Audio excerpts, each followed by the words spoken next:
মিল শুভ উদ্বোধনের পরে থেকে নিরবিচ্ছিন্নভাবে চালু আছে।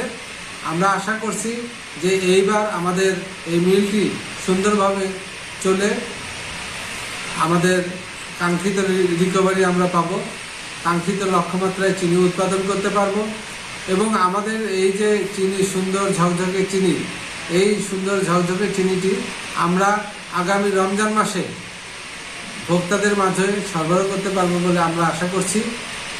আমাদের বাংলাদেশ সরকার, গণপ্রজাতন্ত্রী বাংলাদেশ সরকার এর ভিতরে আখের মূল্য বৃদ্ধি করেছে। চাষিদের প্রতি আমাদের সরকার এবং আমাদের চিনি ও খাদ্য শিল্প কর্পোরেশন এবং আমাদের মিলস কর্তৃপক্ষ যথেষ্ট সজাগ আছেন।